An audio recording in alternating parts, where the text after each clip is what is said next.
반가워요. 동화의 숲이에요. 뿡뿡 방귀 며느리. 새 신랑과 시부모님의 사랑을 듬뿍 받는 복덩어리 며느리. 하지만 아이고, 시집 온 지 석 달 만에 며느리의 얼굴은 점점 누렇게 뜨고 배는 금방이라도 터질 듯 빵빵해졌지요. 여보, 어디가 아픈 거요? 얼굴색이 왜 점점 안 좋아지는 거요? 아이고, 방귀를 참느라 그렇습니다. 제 방귀는 한 번 터지면 땅 하늘이 흔들리거든요. 방귀 좀 낀다고 무슨 일이 나겠느냐? 어서 시원하게 뀌어보려무나. 며느리는 조심스럽게 가족들에게 당부를 했습니다. 그럼 아버님은 대들보를, 어머님은 큰 장독을, 그리고 서방님은 마당에 저 굵은 느티나무를 꼭 잡고 계셔요. 에이, 설마 이 굵은 나무가 움직이겠어? 걱정 마시오. 우리는 걱정 말거라. 꼭 붙잡고 있으마. 며느리가 드디어 엉덩이를 쭉 빼고 아이고 힘을 줍니다. 자, 나갑니다.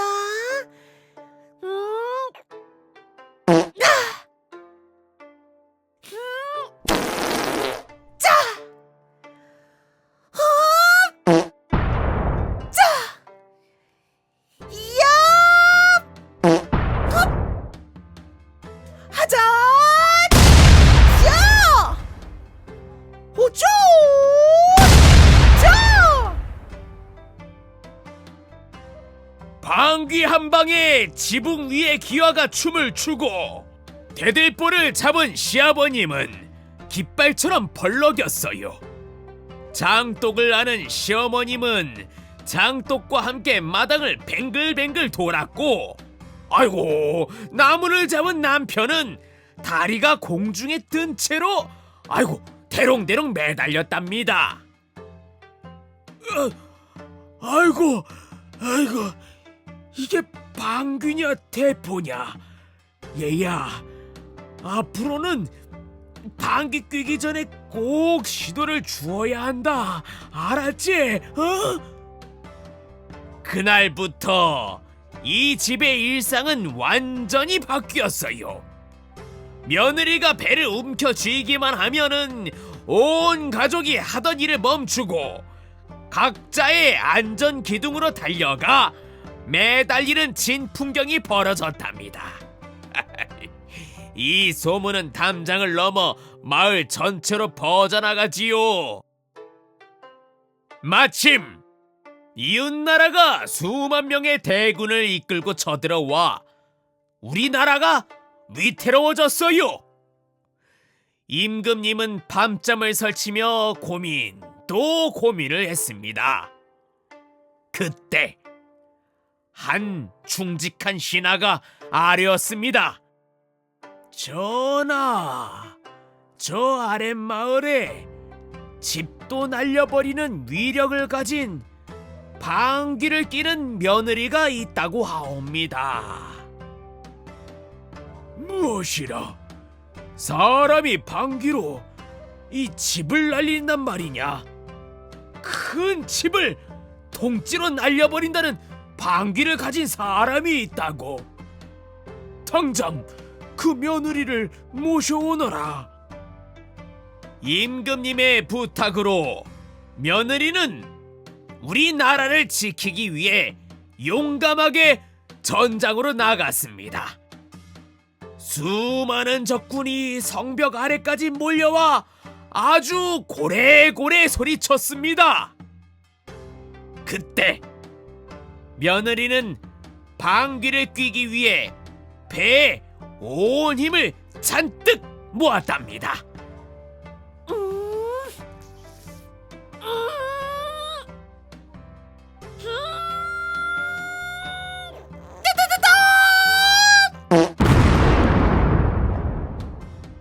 붕! 아이고, 며느리의 초강력 방귀 대포가 발사되자 적군들은 주풍낙엽처럼 하늘 높이 날아갔어요. 말들은 놀라 도망치고 적군들은 바닥에 그냥 이리쿵 저리쿵 나뒹굴고 난리도 아니었지요. 무기 한번 쓰지 않고 며느리 방귀 한 방으로 그냥 완벽한 승리를 거둔 것이에요. 백성들은 나라를 구한 며느리를 향해 소리 높여 칭송했습니다. 방귀 며느리 만세! 만세! 방귀 며느리 만세! 방귀 며느리 만세! 임금님은 큰 상을 내리며 고마워하셨지요. 오, 방귀 며느리여, 그대 덕분에 우리가 적군을 물리치고 나라를 안전하게 보살필 수 있었소. 정말 감사하오. 이제 며느리는 온 가족의 응원을 받으며 마음껏 아주 시원하게 방귀를 뀌는 최고의 아주 행복한 복덩이가 되었답니다. 자, 여기까지 방귀 며느리 이야기 끝!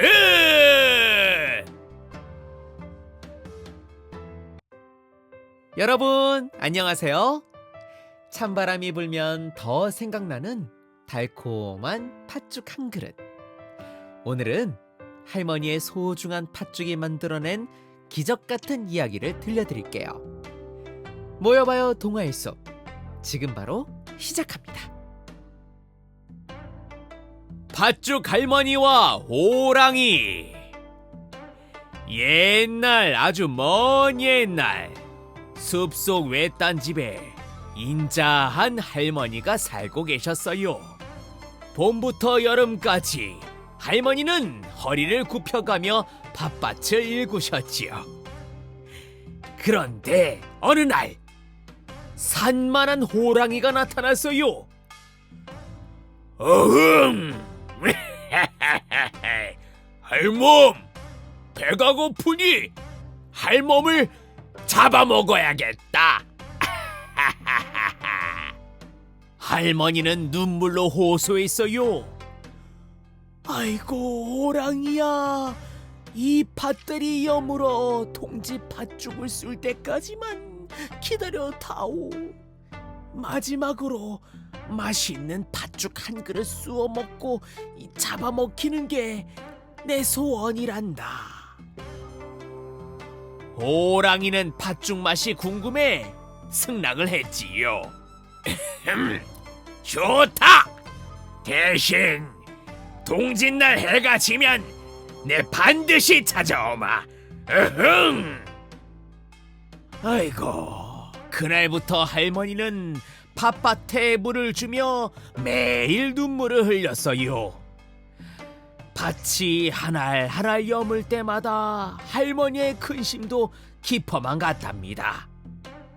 드디어 약속한 동짓날이 되어서요.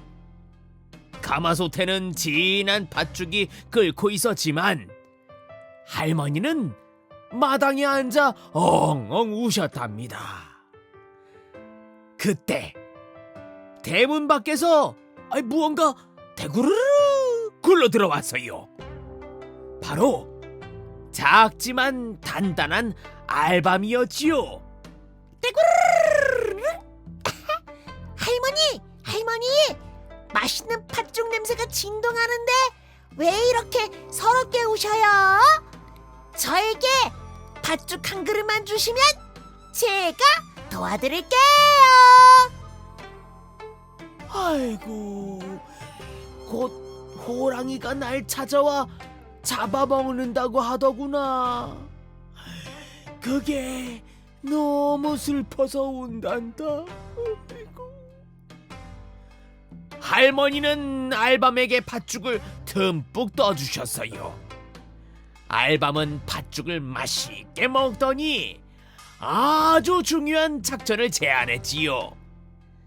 할머니, 저는 뜨거운 아궁이 속 화끈화끈한 제 아래에 꼭꼭 숨어 있을게요. 할머니를 지킬 좋은 방법이 있어요. 잠시 후 엉금엉금 자라가 들어왔어요. 할머니는 자라에게도 따끈한 팥죽을 나누어 주었지요. 자라는 팥죽을 든든히 먹고 말했어요. 저는 부엌구석 커다란 물 항아리 속에 숨어 있을게요. 다음은 미끌미끌한 개똥이었어요. 할머니, 저는 부엌 입구 어두운 바닥에 찰떡처럼 붙어 있을게요. 뒤이어. 아이고, 이 날카로운 송곳이 삐죽거리며 들어왔지요. 할머니, 저는 물 항아리 옆 어두운 구석에 꼿꼿이 서 있을게요. 이번엔 무거운 절구가 쿵덕쿵덕 들어왔어요. 저는 부엌 문 위 선반 높은 곳에 조용히 앉아 있을게요. 이제 마당으로 넓은 멍석이 아이고 스르르 기어왔어요. 할머니, 걱정 마세요. 저는 마당 한가운데에 넓게 펼쳐져 누워 있을게요. 마지막으로 듬직한 지게가 뚜벅뚜벅 걸어왔지요.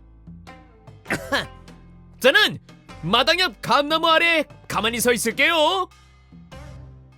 작은 친구들은 할머니가 주신 맛있는 팥죽을 먹고 할머니를 돕기 위해 각자의 자리에 숨었답니다. 친구들은 각자 약속한 장소로 흩어져 숨을 죽이고 호랑이를 기다렸어요. 드디어 해가 지고 산 그림자가 깊어지자 아이고 어흥 하고 호랑이가 나타났어요. 호랑이는 허겁지겁 팥죽을 다 먹더니 으스스 춥다며 아궁이로 다가가지요. 바로 그때였어요. 아궁이 속 알밤이 팡 튀어 호랑이의 눈을 그만 콱 하고 때렸어요.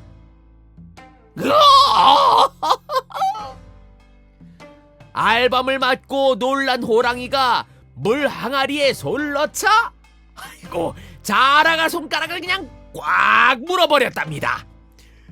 아이고 아야야야야야야야야!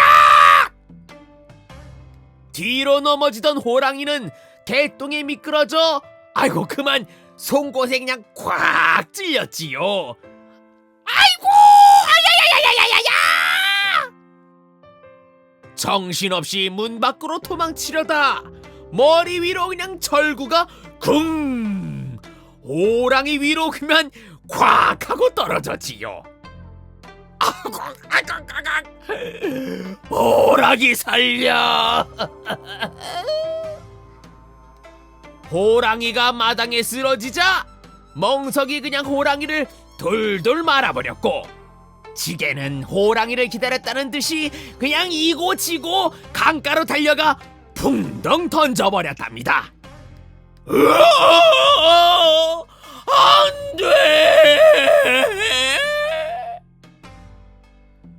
호랑이는 다시는 돌아오지 못했어요. 할머니는 7 친구와 함께 맛있는 팥죽을 나누어 먹으며 오래오래 행복하게 사셨답니다. 자, 팥죽 할머니와 호랑이 이야기는 여기서 끝입니다. 우리 다음에 다시 만나요. 호랑이와 곶감, 산왕의 자존심을 건 대소동. 옛날, 아주 먼 옛날, 산속의 왕이라 불리는 거대한 호랑이가 살았어요. 이 호랑이는 어찌나 용맹한지 산속 짐승들은 그림자만 봐도 혼비백산하여 달아났죠. 하지만 며칠째 굶은 호랑이는 배가 너무 고파 눈앞이 노래졌어요. 배가 고파서 산을 다 씹어 먹을 것 같구나. 오늘은 인간들이 사는 마을로 내려가 통통한 황소 한 마리를 잡아와야겠어. 내 무서운 얼굴을 보면 다들 기절초풍하겠지?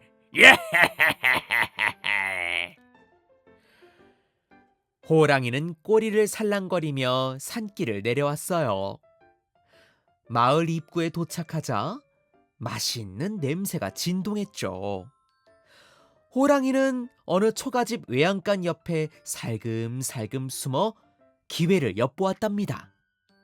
그런데 방 안에서 아이가 목이 터져라 엉엉 울고 있었던 거예요. 호랑이는 속으로 비웃었죠. 꼬마 녀석, 내가 창문에 그림자만 비춰도 울음을 뚝 그치겠지? 그때 엄마의 목소리가 들렸어요. 얘야, 저기 무시무시한 곰이었다. 울지 좀 마.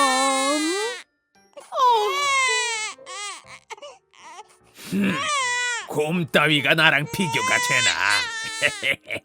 내가 나서야겠구만. 어머, 얘야, 저기 무시무시한 호랑이가 왔다. 응? 호랑이가 하고 잡아먹으려 왔어. 응? 어떡해. 아니, 내 이름을 듣고도 안 무서워한다고? 이 꼬마 보통이 아니군. 내 자존심이 상하는걸. 어머, 얘야. 자, 여기 곶감 봐라, 곶감. 자. 에이? 곶감? 내 이름을 듣고도 울던 녀석이 곶감이라는 말에 숨소리도 못 내다니. 대체 곶감이 얼마나 무섭고 잔인한 괴물이길래 이럴까?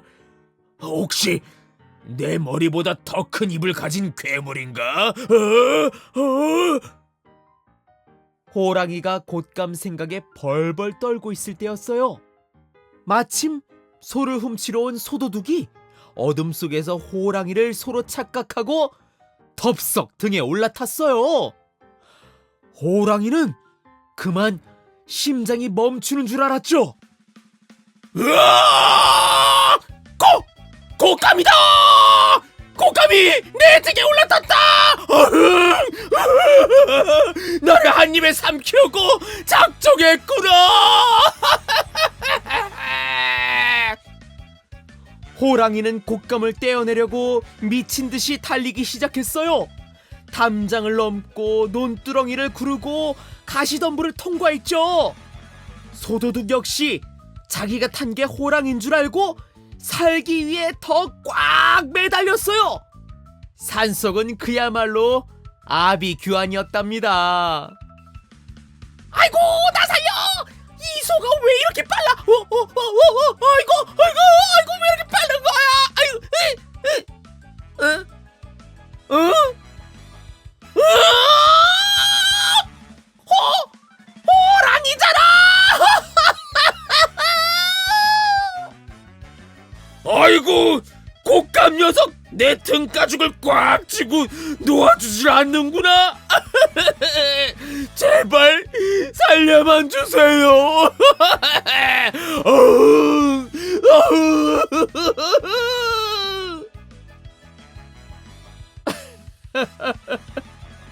날이 밝아오자 소도둑은 나무 구덩이 속으로 몸을 던져서 숨어버렸답니다. 호랑이는 뒤도 돌아보지 않고 산속 깊은 곳으로 도망쳤죠. 바위 뒤에 숨어 덜덜 떨던 호랑이가 말했습니다. 아이고, 곶감이랑 괴물은 정말 끈질기구나. 내 평생 그렇게 무서운 녀석은 처음이야. 이제 마을 근처에는 진짜 얼씬도 말아야지. 호랑이는 죽을 때까지 곶감이 세상에서 가장 무서운 괴물인 줄 알았고, 소도둑은 그날의 공포 때문에 다시는 남의 물건에 손을 대지 않았답니다. 자, 그럼 호랑이와 곶감 이야기 여기서 끝! 모동이 여러분, 설날 밤에 신발을 훔쳐가는 귀신이 있다는 사실 알고 있나요? 무시무시하면서도 어딘가 엉뚱한 신발 도둑, 야광기 이야기 지금 시작합니다.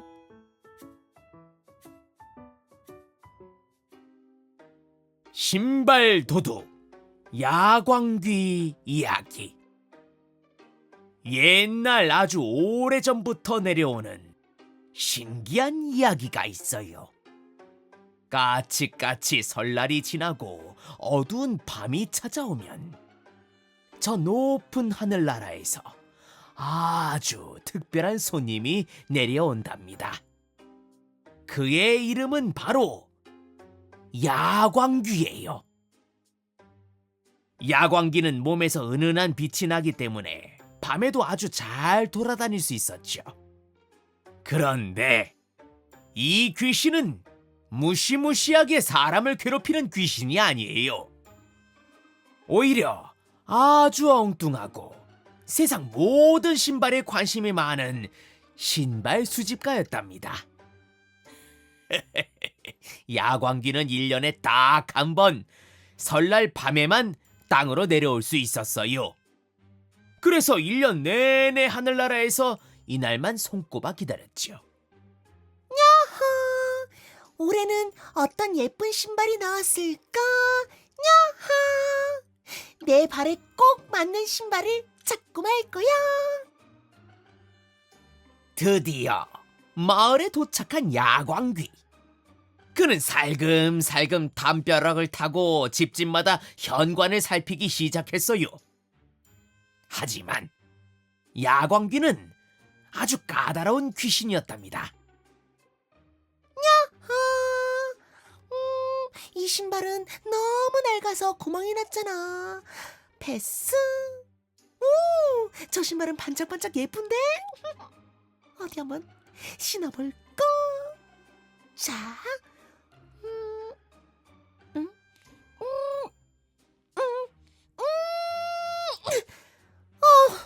발가락이 꽉 끼네. 이거는 그러면 패스. 자, 이거는 이건 발냄새가 너무 심하잖아.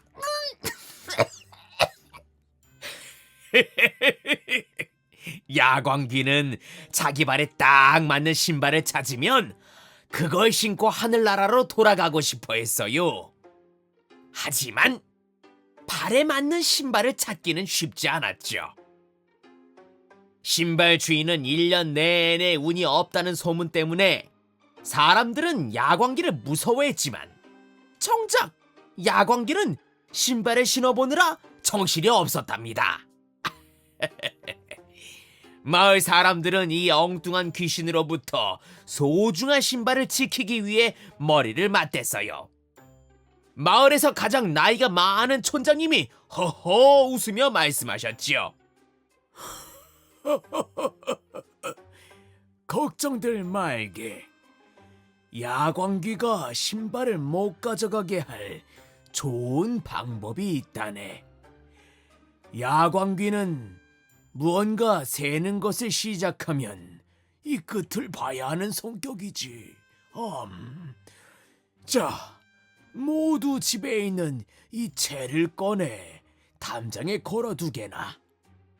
사람들은 정말 이 방법이 신발을 지킬 수 있을까 생각하며 신발은 방 안 깊숙한 다락방에 숨기고 신발을 놓아두는 곳 근처에 구멍이 숭숭 뚫린 채를 걸어두었어요. 어떤 집은 채 옆에 맛있는 떡국 냄새까지 피워 야광기를 유혹했답니다. 깊은 밤, 야광귀가 드디어 마을에서 가장 큰 기와집에 도착했어요. 여긴 분명히 비단신이 있을 거야. 야호! 그런데 현관으로 가려던 야광귀의 눈에 무언가 번쩍이는 게 보였어요. 바로 달빛을 받아 반짝이는 채였지요. 저게 뭐지? 구멍이 구멍이 정말 많잖아. 와, 저 구멍이 도대체 몇 개일까? 야하, 궁금해서 참을 수가 없네. 야하, 신발은 나중에 찾고 일단 구멍부터 세어보자고. 야하. 야광귀는 담장에 딱 붙어서 손가락을 까딱거리며 구멍을 세기 시작했어요. 하나, 둘, 셋, 넷, 다섯, 여섯, 잠깐만. 다시. 하나, 둘, 셋, 넷, 다섯, 여섯, 일곱, 여덟, 아홉, 열, 열하나, 방금 열하나, 열둘. 내가 9개라고 했었나? 자, 다시. 야광귀는 숫자를 세다가 옆에 지나가는 고양이가 야옹 소리만 내도 숫자를 까먹어 버렸어요. 아이고, 고양이 때문에 다 까먹었네. 다시. 하나, 둘, 셋, 넷. 야광귀는 자존심이 세서 중간에 그만둘 수도 없었답니다. 이 구멍을 다 세기 전까진 절대 집에 안 가. 야호! 시간은 흐르고 흘러 밤하늘의 별들이 하나둘 사라지기 시작했지요. 야광귀는 어느덧 5,000번쯤 숫자를 세고 또 다시 세고 있었어요. 눈은 충혈되고 손가락은 떨리고 있었어요. 이제 거의 다 됐어. 야! 구멍 3개만 더 세면 야! 드디어 신발을 바로 그 순간 저 멀리서 아침을 깨우는 소리가 들려왔어요. 꼬끼요! 고고고고고고고! 야광귀는 깜짝 놀라 뒤로 넘어졌지요. 벌써 아침이야. 야호! 해가 뜨면 내 몸이 사라진단 말이야. 야호!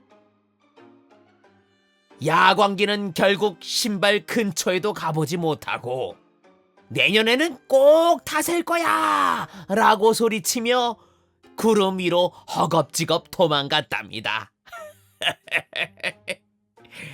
해가 뜨고 다락방에서 신발을 꺼내시는 아이들은 무척 행복했어요. 신발이 그대로 있었거든요. 야광귀가 밤새 채 구멍을 세느라 고생한 줄도 모르고 말이에요. 여러분, 혹시 설날 밤에 신발을 잃어버릴까봐 걱정이 되나요? 그러면 조용히 채를 걸어두세요. 야광귀는 지금도 하늘나라에서 숫자 세기 연습을 하며 다음 설날을 기다리고 있을지도 모르니까요. 그럼 친구들, 우리 다음에 다시 만나요. 안녕.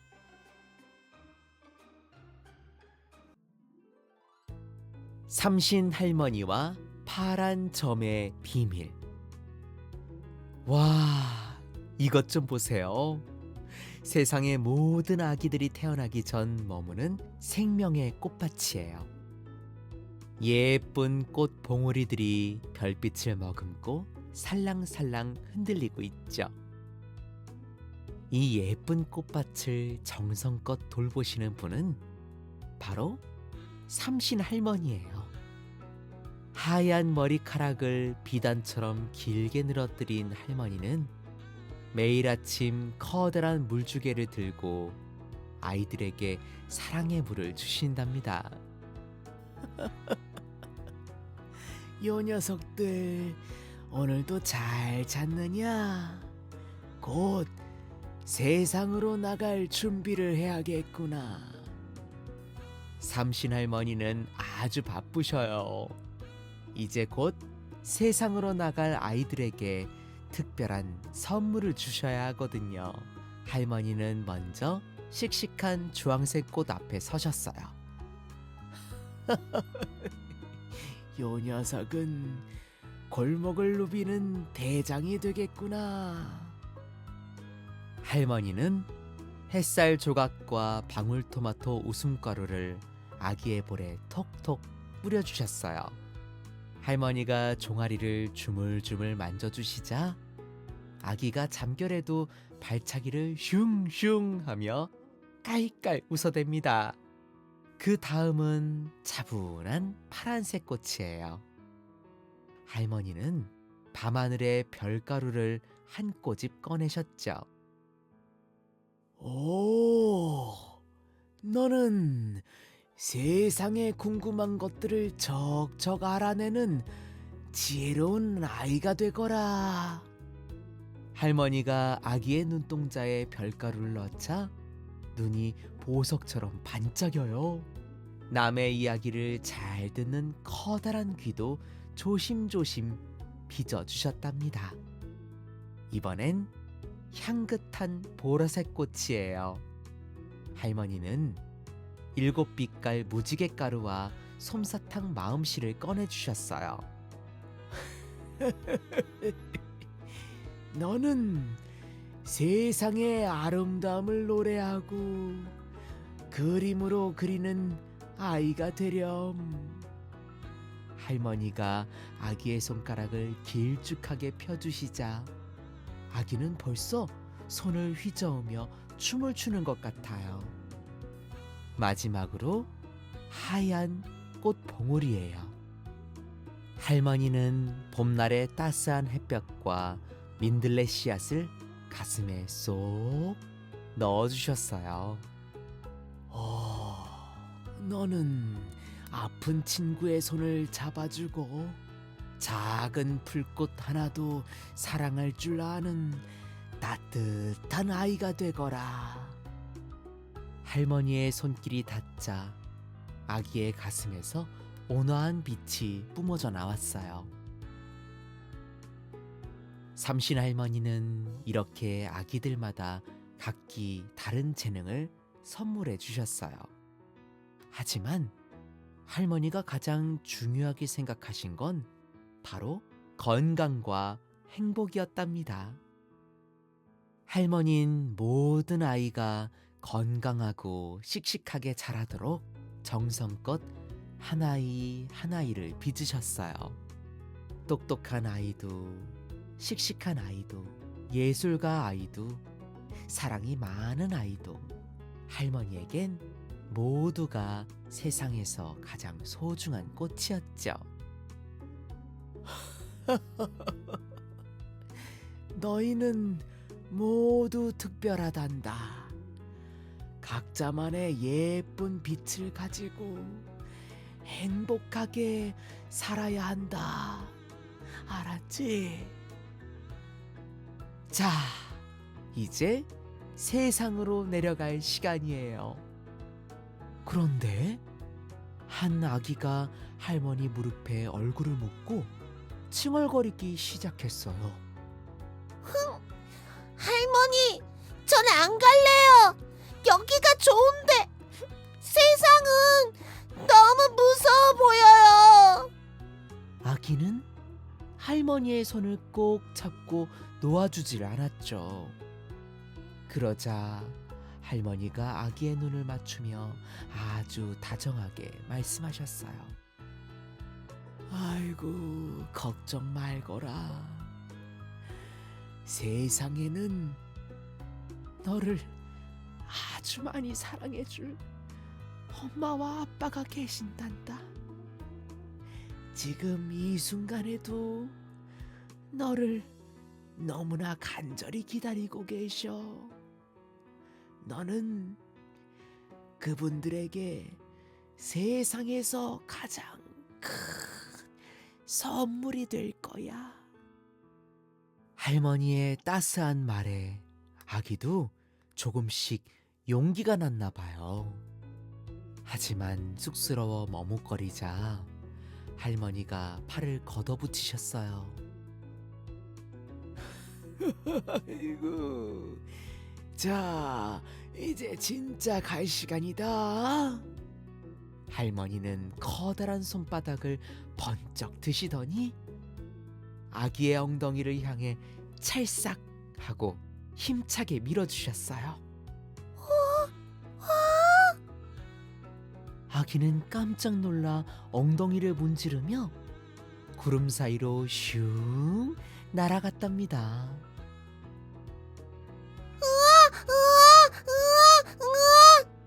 드디어 아기의 우렁찬 울음소리가 세상에 퍼졌어요. 기다리고 기다리던 아기를 품에 안은 엄마와 아빠는 벅찬 감동의 눈물을 흘리며 행복해 하셨답니다. 와줘서 고마워. 우리 아가 사랑해. 아기는 이제 알게 되었어요. 할머니 말씀대로 세상은 무서운 곳이 아니라 엄마 아빠의 사랑이 가득한 곳이라는 걸 말이죠. 친구들, 여러분 엉덩이의 파란 점은 삼신할머니가 보내주신 사랑의 응원이었답니다. 사랑으로 태어난 우리 친구들 모두 축하해요. 여러분은 존재만으로도 세상에서 가장 큰 선물이랍니다. 더 재미있는 이야기로 찾아올게요. 우리 또 만나요. 안녕.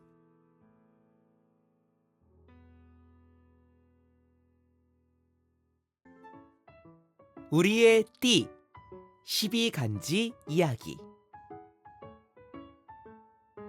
우리 모동이들 안녕.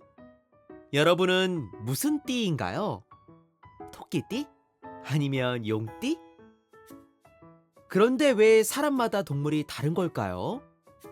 그건 아주 먼 옛날 12동물들이 벌인 아주 특별한 시합 때문이래요. 과연 어떤 동물들이 어떤 일을 벌였길래 이런 띠가 만들어졌을까요? 우리 모동이들 시합의 현장으로 다 함께 출발해 볼까요? 자, 다 같이 출발!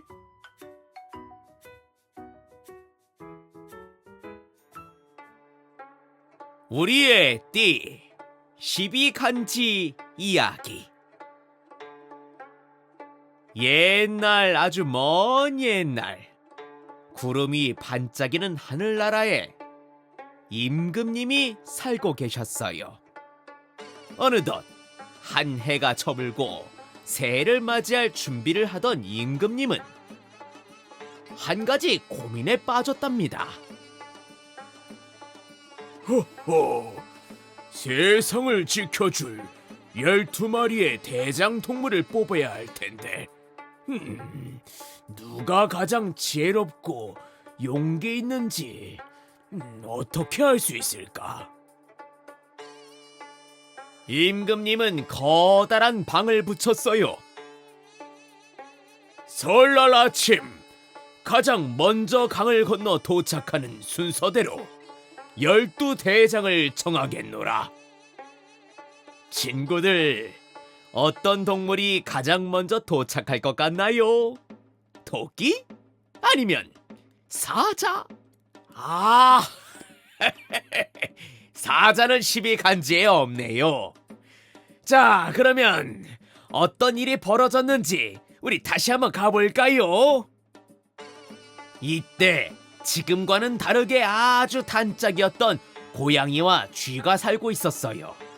둘은 맛있는 생선도 나눠 먹고 낮잠도 같이 잤지요. 야옹. 쥐야, 나는 잠이 너무 많아서 걱정이야. 혹시 내가 못 일어나면 꼭 깨워줘야 해? 우리 꼭 같이 대장이 되자. 찍찍, 걱정 마, 고양이야. 내가 내일 아침에 제일 먼저 네 방문을 두드릴게. 하지만 쥐는 욕심이 생겼어요. 고양이는 달리기가 너무 빨라. 고양이를 깨우면 난 1등을 하지 못할 거야. 쥐는 밤새 잠을 자지 않고 시계만 쳐다봤답니다. 모두가 잠든 새벽, 가장 먼저 일어난 동물은 누구였을까요?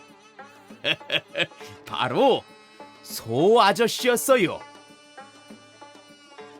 엄마, 나는 걸음이 느리니까 남보다 10번, 20배는 일찍 출발해야지.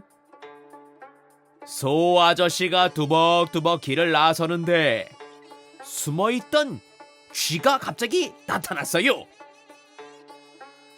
소 아저씨, 저도 같이 가요. 대신 제가 등에 타서 길을 봐드릴게요. 착한 소 아저씨는 쥐를 등에 태우고 영차영차 깊은 강물을 향해 걸어갔답니다. 드디어 강 건너 문 앞, 소 아저씨가 다 왔다 하는 순간 쥐가 소 아저씨의 머리를 밟고 휘리릭 뛰어내렸어요. 임금님, 제가 1등입니다. 쥐는 1등, 소 아저씨는 허허 웃으며 2등이 되었죠. 어흥! 거친 파도를 뚫고 힘센 호랑이가 헤엄쳐 왔어요. 내가 세상에서 제일 힘이 세지. 당당하게 3등! 토끼는 수영을 못해서 울먹거렸어요. 그때 강에 떠있는 바위들이 보였죠. 깡총, 깡총! 토끼는 바위 위를 묘기 부리듯이 뛰어 4등으로 꼬림. 하늘에서 멋진 구름과 함께 용이 내려왔어요. 임금님이 물으셨죠. 너는 날 수 있는데 왜 이제 온 것이냐? 용이 대답했어요. 임금님, 오는 길에 가뭄이 들어 마을을 보고 비를 내려주느라 좀 늦었습니다. 마음씨 착한 용이 5등. 말이 힝 하고 달리는데 갑자기 발밑에서 뱀이 스르륵 나타나 먼저 쏙 들어갔어요. 말이 깜짝 놀라 멈칫하는 바람에 뱀이 6등, 말이 7등. 양, 원숭이, 닭은 뗏목을 만들어 서로 노를 저으며 도착했지요. 양, 원숭이, 닭이 순서대로 나란히 들어왔답니다. 개는 수영이 너무 즐거워서 강에서 첨벙첨벙 노느라 11등. 돼지는 배가 고파 산딸기를 먹고 오느라 꼴찌인 12등이 되었어요. 자, 이제 12마리가 다 찼답니다. 그때 멀리서 고양이가 달려왔습니다. 야옹. 임금님, 저도 왔어요. 쥐야, 너 왜 나 안 꼈어? 너만 믿고 있었는데. 어허, 미안하구나. 고양이야, 이미 12자리가 다 찼단다. 고양이는 너무 화가 나서 쥐를 잡으러 뛰기 시작했어요. 거기서 내 이놈! 지금까지도 고양이가 쥐를 쫓아다니는 이유가 바로 이것 때문이랍니다. 친구들, 오늘 12간지 이야기 어땠나요? 쥐처럼 꾀를 부리기보다는 소처럼 부지런하고 용처럼 남을 돕는 친구들이 되면 좋겠지요. 자, 이제 우리 다 같이 12간지를 한번 외쳐봅시다. 자축인묘 진사오미 신유술해. 자축인묘 진사오미 신유술해.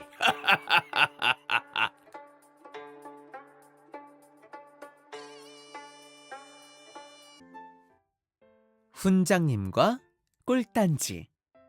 세상에서 가장 달콤한 약? 옛날 어느 평화로운 서당.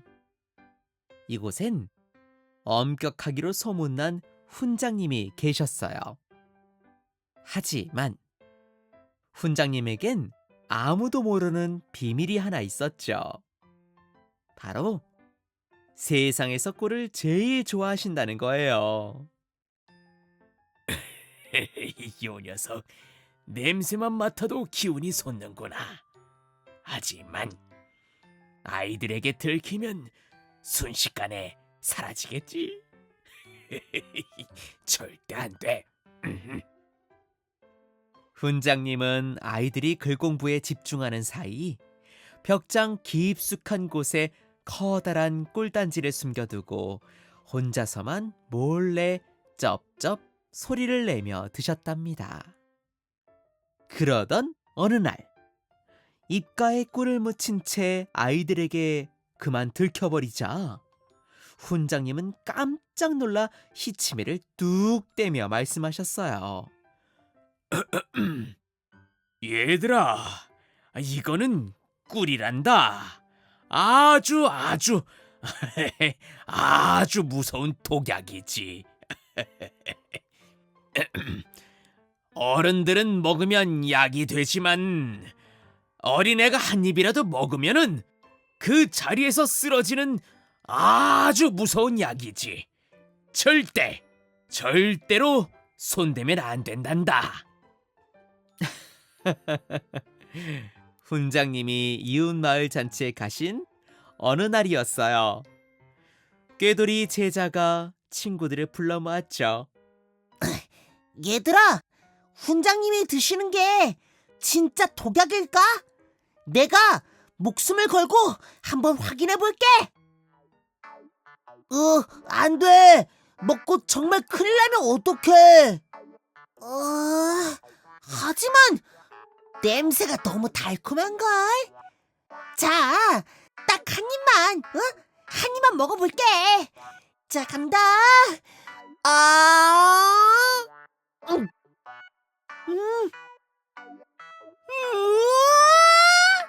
이건 독약이 아니라 꿀이야. 그것도 아주 맛있는 꿀. 아이들은 눈을 번쩍 뜨며 너도 나도 숟가락을 들고 달려들었어요. 나도 한 입만, 나도 한 입만, 나도 한 입만, 나도 한 입만, 나는 두 입. 아이들은 꿀단지가 바닥을 드러낼 때까지 싹싹 아주 깨끗하게 비워버렸답니다. 배가 빵빵해진 아이들은 그제야 걱정이 되기 시작했어요. 이제 어떡하지? 어떡하지? 훈장님이 오실 것 같은데. 어떡해. 다 먹어버렸어. 그때 꾀돌이 제자가 놀라운 능력을 발휘했어요. 걱정 마, 얘들아. 나한테 좋은 생각이 있어. 훈장님이 아끼시는 저 벼루를 가져와봐. 아이들은 벼루를 마당에 툭 던져 깨트린 뒤 모두가 마당에 엎드려 엉엉 울기 시작했어요. 때마침 돌아온 훈장님이 이 광경을 보고 깜짝 놀라 소리치셨죠. 아니, 이게 무슨 난리냐? 내 소중한 벼루가 왜 이 모양이 된 거야? 어? 훈장님, 공부를 하다가 그만 실수로 벼루를 깨뜨렸습니다.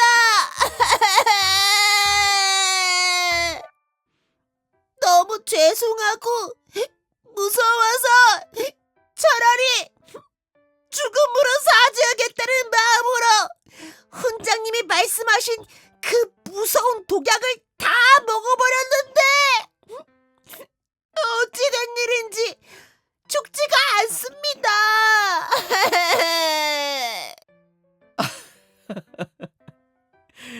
훈장님은 얼굴이 대추처럼 빨개졌어요. 아이들이 자신의 거짓말을 이용해 멋지게 되받아친 걸 알고 있었거든요.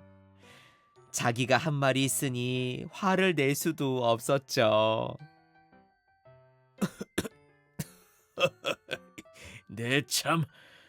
내가 너희들을 속이려다 도리어 당했구나.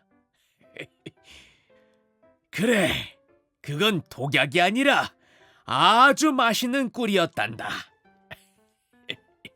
이제부턴 숨기지 않고 너희들과 나누어 먹으마. 그날 이후 서당에서는 훈장님과 아이들의 웃음소리가 끊이지 않았답니다.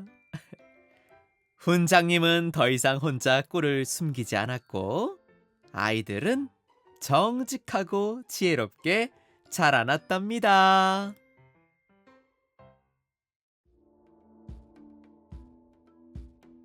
혹부리 영감과 노래의 주머니, 신비한 도깨비 잔치. 옛날 어느 마을에 마음씨 착하고 노래 부르기를 세상에서 제일 좋아하는 할아버지가 살았어요. 그런데 이 할아버지에겐 아주 특별한 점이 하나 있었지요. 바로 왼쪽 뺨에 커다란 혹이 대롱대롱 달려있다는 점이었어요. 사랑 사랑 사랑 내 사랑이야. 아이고, 뺨에 달린 이 혹이 무겁지도 않구나. 노래 한 가락이면은 세상 근심 다 사라지는구나. 동네 아이들이 혹부리 영감님 하고 놀려도 할아버지는 그저 인자하게 웃으며 멋진 노래를 불러주곤 하셨어요. 그러던 어느 날 나무를 하러 깊은 산속으로 들어갔다가 아이고, 그만 날이 저물어 길을 잃고 말았답니다. 사방이 칠흑처럼 어두워졌고 잔바람이 쌩쌩 불어왔어요. 정말 으스스한 밤이었지요. 할아버지는 무서움을 달래려 낡은 오두막에 들어가 목청껏 노래를 불렀어요. 달도 밝고 달도 밝다, 이술 한 잔 받으시오.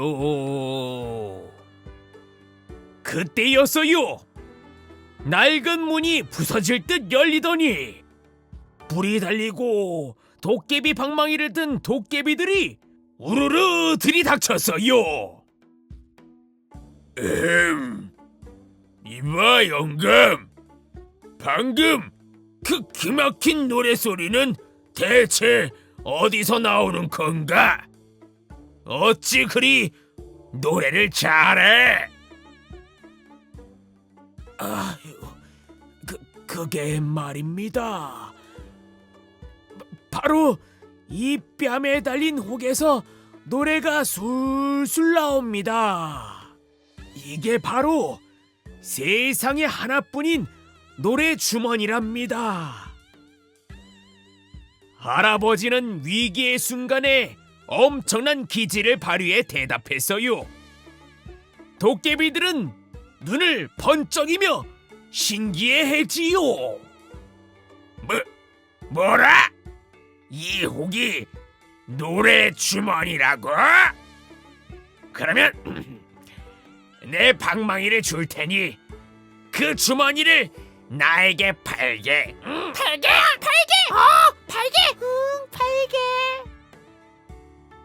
도깨비가 방망이를 탕 하고 치자 할아버지의 혹은 아프지도 않게 쑥 빠져버렸지요. 도깨비들은 혹을 보물처럼 챙기더니 마당 가득 금은 보화가 담긴 보물꾸러미를 쌓아주었답니다. 할아버지와 도깨비들은 숲속에서 밤새 노래 부르고 춤추며 노래 주머니가 생긴 걸 축하했습니다. 아침이 되어서야 할아버지는 금은 보화를 가득 안고 마을로 내려왔지요. 할아버지는 혹도 떼고 부자도 되었답니다. 이 소문은 온 마을을 뒤흔들었어요. 평소 심술이 고약하기로 소문난 옆집 혹부리 영감은 아이고 이거 배가 아파서 잠을 잘 수가 없었답니다. 그 영감은 노래도 못하는데 보물을 받다니 내가 가면 도깨비들이 방망이까지 다 바칠걸? 심술쟁이 영감은 일부러 밤이 되길 기다려 산으로 올라갔습니다. 길을 잃은 척 연기를 하며 오두막에 자리를 잡았지요. 하지만 심술이 고약한 영감님의 노래는 욕심이 가득 섞여 있었답니다. 사랑 사랑 사랑 내 사랑이야 어허이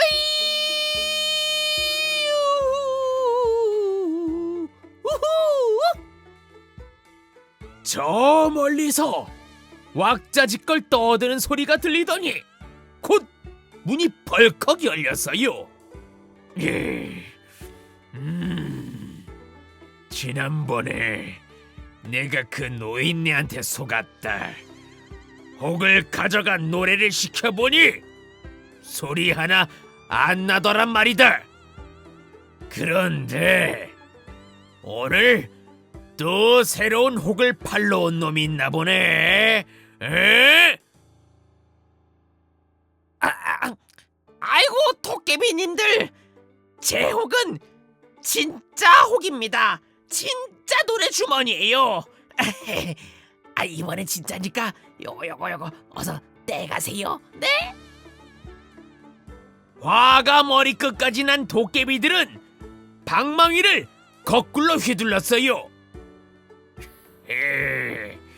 얘따 이 거짓말쟁이야. 자, 노래 주머니 하나 그러면 더 가져가거라. 퍽 소리와 함께 영감님의 오른쪽 뺨에 커다란 혹이 하나 더 철썩 붙어버렸어요. 심술쟁이 영감님은 무거운 혹을 2개나 달고 엉엉 울며 산을 내려와야 했답니다. 여러분, 혹대러 갔다가 혹 붙여온다는 속담을 들어본 적이 있어요? 바로 이 이야기에서 나온 말이랍니다. 남의 것을 욕심내거나 거짓말을 하면 오히려 손해를 볼 수 있다는 교훈을 우리에게 전해주고 있는 거랍니다. 자, 오늘의 이야기는 여기까지예요. 전래동화 할아버지는 다음에 다시 올게요. 안녕. 토끼와 자라. 용궁으로 간 토끼. 친구들 안녕. 깊고 깊은 바닷속 용궁에는 어떤 비밀이 숨겨져 있을까요? 용왕님의 병을 고치기 위해 육지로 떠난 자라의 모험. 모여봐요 동화의 숲에서 지금 시작합니다. 깊은 바다 한가운데 반짝이는 진주와 산으로 지어진 아름다운 용궁이 있었어요. 하지만 이곳에 큰 걱정거리가 생겼답니다. 바로 바다를 다스리는 용왕님이 아주 깊은 병에 걸리신 거예요. 이런, 몸에 기운이 하나도 없구나. 어떤 약을 써도 낫질 않으니 이를 어쩌면 좋으냐. 용궁의 모든 의사가 모여 의논했지만 방법이 없었지요. 그때 나이 많은 문어 의사가 조심스럽게 말했어요. 용왕님, 육지에 사는 토끼의 간을 먹어야만 이 병이 나으실 수 있습니다. 하지만 물속 신하들은 모두 고개를 저었어요. 육지는 너무나 위험한 곳이었으니까요. 용왕님, 제가 가겠습니다. 저의 충성스러운 마음으로 반드시 토끼의 간을 구해오겠습니다. 용왕님은 감격하며 자라에게 토끼의 얼굴이 그려진 그림 한 장을 건네주었답니다. 자라는 무거운 등껍질을 이끌고 엉금엉금 산을 올랐어요. 한참을 찾은 끝에 바위 위에서 낮잠을 자는 귀가 긴 토끼를 발견했지요. 자라는 눈을 반짝이며 아주 공손하게 절을 했어요. 이게 누구십니까? 혹시 소문으로만 듣던 그 위대한 토끼 선생 아니십니까? 제가 육지에 올라와서 가장 만나 뵙고 싶었던 분을 이렇게 뵙다니 정말 영광입니다. 웬 거북? 아니, 자라 양반이 나를 안단 말이요? 알다마다요. 우리 바닷속 용궁에서도 토끼 선생의 명성은 자자합니다요. 세상에서 가장 빠르고 영리하며 외모까지 멋지시다고 소문이 아주 바다합죠.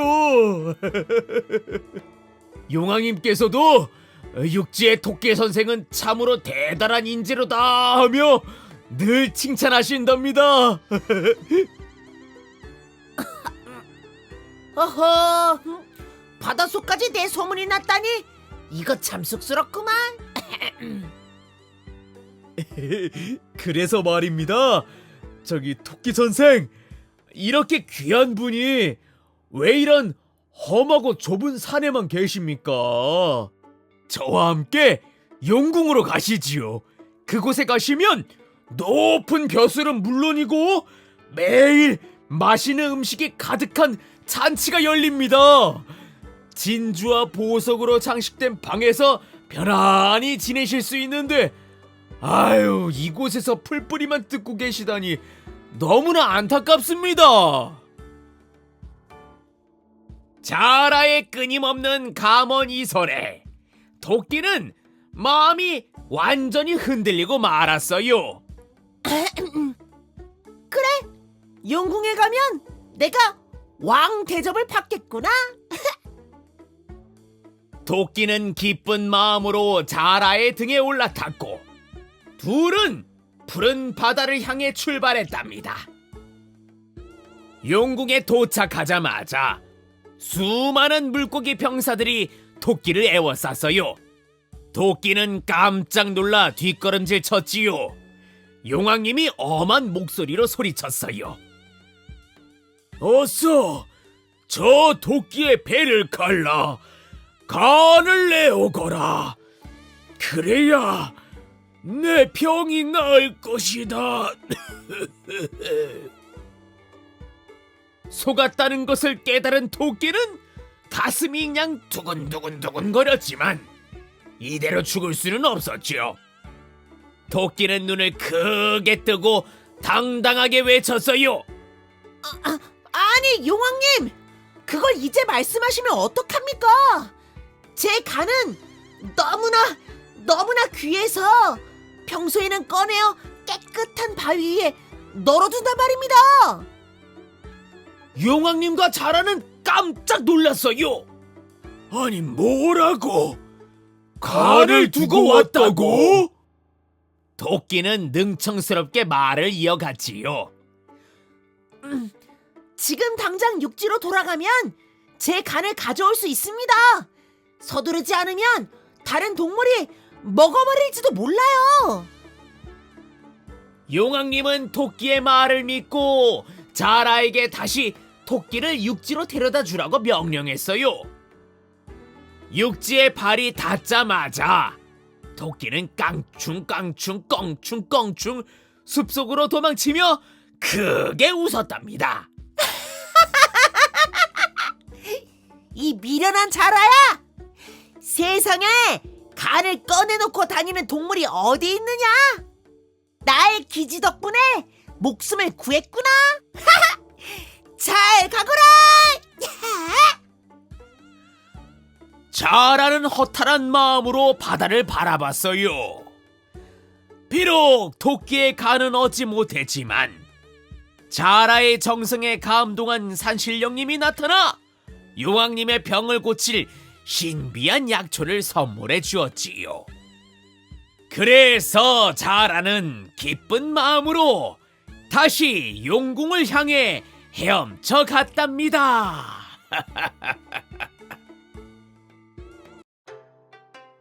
신비한 소금 맷돌. 여러분 안녕하세요. 바닷물은 왜 짤까요? 바다 깊은 곳에 숨겨진 놀라운 비밀. 모여봐요 동화의숲에서 지금 바로 공개합니다. 신비한 소금 맷돌. 옛날 어느 깊은 산골에 마음씨 착한 농부가 살고 있었어요. 어느 추운 겨울날이었죠.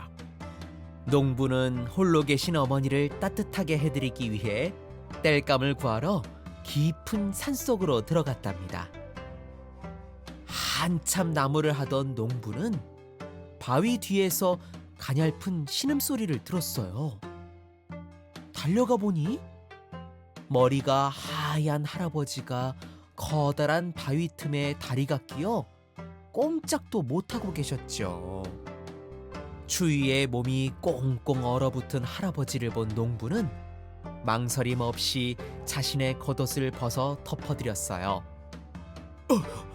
할아버지, 조금만 참으세요. 제가 곧 구해드릴게요.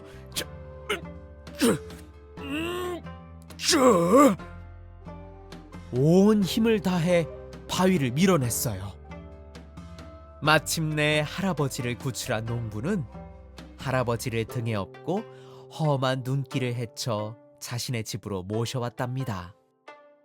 농부는 귀한 약초를 다리고 자기가 먹을 죽까지 할아버지께 대접하며 며칠 밤낮을 정성껏 보살펴드렸어요. 농부의 정성 덕분에 건강을 회복한 할아버지는 사실 이 산을 지키는 산신령님이었답니다. 할아버지는 떠나기 전 농부의 손을 꼭 잡으며 말씀하셨어요. 자네의 따뜻한 마음씨에 크게 감동했네. 저 뒷산 구름 절벽 폭포 뒤 동굴로 가게나. 거기엔 무엇이든 만드는 신비한 돌맷돌이 있네. 맷돌을 얻거든 사용법을 잘 익혀야 하네. 오른쪽으로 3번 천천히 돌리며 나와라 무엇, 맷돌아 돌아라 라고 외치게. 그럼 원하는 게 무엇이든 쏟아질 걸세. 하지만 멈추고 싶을 때는 반드시 왼쪽으로 2번 돌리며 멈춰라 무엇, 맷돌아 멈춰라 라고 정확하게 말해야 하네. 한 글자라도 틀리면은 맷돌은 절대로 멈추지 않을 걸세. 내 말 잘 알아들었나? 농부는 할아버지의 말씀을 가슴 깊이 새겼어요. 그리고 며칠 뒤 험한 폭포를 지나 동굴 깊숙한 곳에서 은은한 빛을 내뿜는 묵직한 돌맷돌을 찾아 집으로 가져왔답니다. 집마당에 맷돌을 든 농부가 외쳤어요. 나와라 썰! 맷돌아 돌아라! 정말로 하얀 쌀이 폭포처럼 쏟아졌어요. 농부는 마을에 배고픈 사람들을 모두 불렀답니다. 농부는 맷돌로 이웃들을 도왔어요. 추운 집에는 땔감을, 병든 이웃에겐 약초를, 옷이 없는 아이에겐 비단옷을 만들어 나누어 주었죠. 마을은 매일매일이 축제 같았답니다. 이 소문을 들은 욕심쟁이 상인은 시샘에 배가 아파 견딜 수가 없었어요. 상인은 무릎을 탁 치며 계획을 세웠죠. 이 맷돌을 이웃 나라로 가져가면 어떨까? 그곳은 소금이 금보다 비싸다는데 배에 싣고 건너서 이 소금을 산더미처럼 뽑아 팔면 난 세상에서 제일 가는 부자가 될 거야. 욕심에 눈이 먼 상인은 농부가 맷돌을 사용할 때 담장 너머로 어떻게 농부가 맷돌을 움직이는지 훔쳐보았답니다. 모두가 잠든 밤, 수레를 끌고 농부의 집에 몰래 들어가 맷돌을 훔쳐냈어요. 그리고는 곧장 바닷가로 달려가 커다란 배에 맷돌을 싣고 푸른 바다를 향해 노를 저었죠. 육지가 보이지 않을 만큼 먼 바다까지 나온 상인은 신이 나서 맷돌을 오른쪽으로 3번 돌리며 주문을 외웠어요. 나와라 소금! 맷돌아 돌아라! 와, 세상에! 맷돌에서 소금이 마치 하얀 불꽃놀이처럼 팡팡 튀어올랐어요. 상인은 배 안을 가득 채우는 소금을 보며 소금 속에서 수영을 하며 소리쳤죠. 이게 다 하얀 보석이다! 더 많이 배가 터질 정도로 계속 나와라! 하지만 상인은 소금 무게 때문에 배가 가라앉고 있다는 걸 몰랐어요. 배가 끽 소리를 내며 기울자 상인은 당황했어요. 멈춰! 아이고 그만 나와! 아이고 맷돌아 정지! 아이고 그만! 아이고 상인은 농부가 맷돌을 돌리기 시작하는 것만 보았지 멈추는 걸 보지 못했거든요. 왼쪽으로 돌려야 한다는 사실도 까맣게 몰랐답니다. 상인이 당황해 맷돌을 발로 차고 소리칠수록 맷돌은 더 신나게 돌며 소금을 막 뿜어냈고 결국 너무나 무거워진 배는 꽝꽝꽝 소리와 함께 바다 밑바닥으로 가라앉고 말았답니다. 바다 깊은 곳으로 가라앉은 맷돌은 지금 이 순간에도 멈추라는 주문을 기다리며 계속해서 소금을 만들고 있답니다. 그래서 바닷물이 오늘날처럼 짜게 된 것이죠. 자, 오늘 이야기는 여기까지예요. 모여봐요 동화의 숲 어때요? 재밌었나요? 그럼 우리 다음에 또 다시 만나요. 친구들 안녕. 동화의 숲에서 또 만나요. 안녕.